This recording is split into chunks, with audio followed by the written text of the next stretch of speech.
Thank you for the work that you do. We thank those that wear the uniform that serve in these dangerous situations, and I yield back. Gentleman yields back. I now recognize the gentleman from New York, Mr. Goldman, for 5 minutes of questions. Thank you, Mr. Chairman. Let's talk about the rule of law, and let's talk about what is actually going on in our country with civil immigration enforcement. I want to be very clear and upfront. I was a prosecutor for the Department of Justice for 10 years. I worked alongside law enforcement officers from every federal agency, including the Department of Homeland Security, some of the most patriotic and brave individuals who absolutely represented the very, very best of our country. And frankly, it is that experience that has made me so upset about what we are seeing on the streets of the United States. Mr. Thompson, in your opening statement, you said that these agents wake up, they put on their uniform, they put on their star, and they do their job with civility. The problem is that's not the case. They don't put on a uniform. They don't wear identification.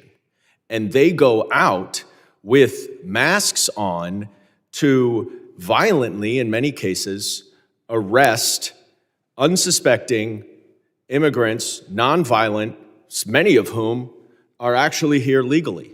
So let's take a look of the other side of the perspective and roll a video, please. I'm sorry, were you asking me a question? No, let's roll a video.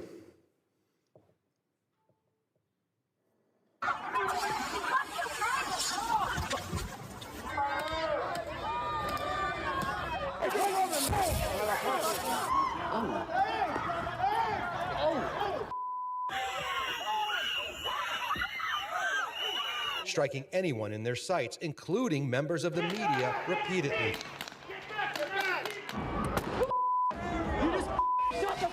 Damage to his brain from being slammed headfirst into the ground. What am I doing? Hey, Kevin! I'm yours. Come on, man. Come on.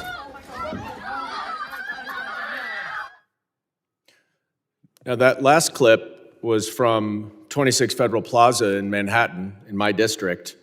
The individual, the officer, was immediately suspended when the Department of Homeland Security said that conduct is unacceptable and not representative of ICE. 3 days later, he was reinstated. I referred that case to the United States Attorney's Office, because if we are talking about prosecuting assaults, that's one that seems like it might be prosecuted. We've gotten no word. And the reason why this is dangerous is that force is obviously unnecessary.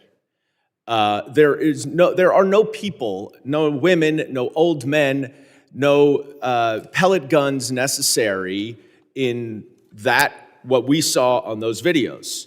There are circumstances, and let's be very clear, where protesters or others are acting violently, breaking the law. They should be charged. But that does not mean that it gives ICE a license to use excessive force whenever they want. And the problem with these masked, unidentified, plainclothes officers is not just something that you hear from this side of the aisle. It is not something at all you hear from that side of the aisle. But it is something that you hear from the FBI itself and the director, Kash Patel, who wrote a letter to the Department of Homeland Security urging ICE officers to stop walking around with masks, in plain clothes, and unidentified, because numerous crimes are being committed by others, criminals, imitating ICE officers, including in my district, where a man approached a woman, said he was an immigration officer, and then directed her to a nearby stairwell where he punched her, tried to rape her, and stole her phone before she was able to get away. That is why I've introduced the No Secret Police Act. Our law enforcement agents should not be masked. And we hear about this number, 1,000% of threats now that have been raised. The data shows there's a 25% increase of charged assaults against law enforcement officers. That is too much. That is not okay. There's obviously a dramatic increase in operations, but we should not have in this country our law enforcement agents walking around in secret using excessive force like that. You all, I know, agree that. We don't need secret police in this country.